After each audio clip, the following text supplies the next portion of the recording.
ओम नमस्कार प्यारे साथियों। और आज मैं खेत में काम कर रहा था तो मुझे एक क्रांतिकारी के जीवन के कुछ प्रसंग उद्धरण याद आ गए।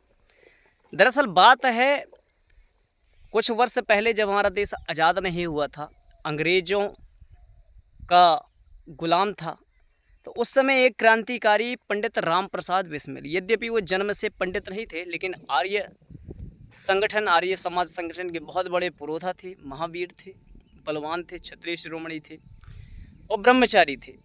उनके जीवन में एक बहुत ही अच्छा वृतांत आता है प्यारे साथियों, कि वह जेल में बंद हैं, कारागाह में बंद हैं। वहाँ पर एक जेल अधिकारी आता है, सिपाही आता है और उस क्रांतिकारी से पूछता कि भाई आज तेरी अंतिम घड़ी आ गई है, अर्थात तुझे फांसी होने वाली है, तो बता तेरी अंतिम इच्छा क्या है।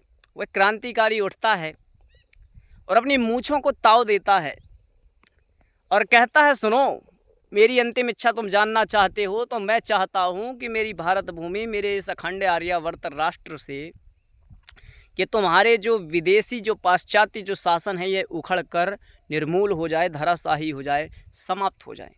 सोचो कितनी बड़ी बात कहती है। हम होते तो हमें इतना पता चलता कि आज ही इसी वक्त हमारी फांसी का पैगाम आ चुका है, तो दोस्तों हमारे तो पसीने छूट जाते, मल मूत्र त्याग देते, पुरुष निकल जाता। सोचो कितनी बड़ी बात उस क्रांतिकारी ने कही। अगली बार पता उस क्रांतिकारी ने क्या कही, बहुत अच्छी बात क्या कही उस क्रांतिकारी ने। उस क्रांतिकारी ने कहा कि तुम्हारे इस राष्ट्र का साम्राज्य समाप्त हो जाए, यही मेरी अंतिम इच्छा है। फिर जेलर उससे पूछता कि भाई और दूसरी अंतिम इच्छा मांग ले।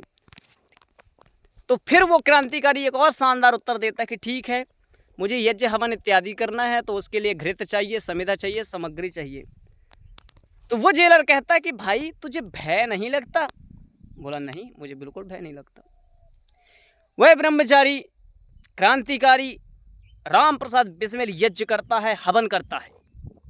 और जब उससे पूछा गया कि ऐसा क्यों कर रहे हो, मौत तो पास आ रही है, तो वह कहता है कि ईश्वर निराकार, अजर, अमर, अभय, नित्य, पवित्र सृष्टि करता है, उसकी उपासना करनी चाहिए।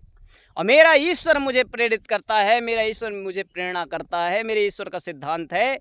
और भगवान श्री कृष्ण भी गीता में कहते हैं कि जो व्यक्ति जहाँ से अपना कार्य करना प्रारंभ करता है और समाप्त कर देता है, उसकी गति वहीं से शुरू हो जाती है। इतनी बड़ी बात राम प्रसाद बिस्मिल कहते हैं। राम प्रसाद बिस्मिल यज्ञ करते हैं, फिर बाद में जब जेलर लेने आता है तो देखता है कि पंडित राम प्रसाद बिस्मिल 1000 दंड बैठक मार मार कर वहाँ की जितनी जेल के अंदर जो जगह थी ना भाई साहब, उस जगह को पंडित राम प्रसाद बिस्मिल जी ने व्यायाम कर करके ऐसा कर दिया था जैसे किसी ने बाल्टी भर पानी डाला हो, मतलब पसीने से गीली हो गई थी। वह जेलर करता रहे, तू मूर्ख तो नहीं है, मौत आने वाली, अब शरीर बनाकर क्या करेगा। तो पंडित राम प्रसाद बिस्मिल कहते हैं कि जब मैं मरूंगा ना और अगला मेरा जन्म होगा तो मैं कमज़ोर पैदा नहीं होऊंगा, मैं दंड बैठक मारने वाले घरों में जन्म लूँगा, मैं पहलवान बनूंगा। अर्थात कहने का तात्पर्य कि हमारे क्रांतिकारियों की ये विचार कहाँ से ऐसे उत्पन्न हुए। तो ये उत्पन्न हुए प्यारे साथियों, सत्यार्थ प्रकाश एक पुस्तक है महर्षि देव दयानंद सरस्वती की, आप उसे जरूर पढ़िएगा। इतना कह के मैं अपने वाणी को विराम दूंगा। मैं खेत में आ चुका हूँ और मैं भी व्यायाम, अर्थात अपन किसान हैं तो व्यायाम करेंगे बढ़िया। और व्यायाम करेंगे किससे? कुल्हाड़ी से, कुदारी से, फावड़े से। इतना कह के मैं वाणी को विराम दूंगा। नमस्कार, धन्यवाद।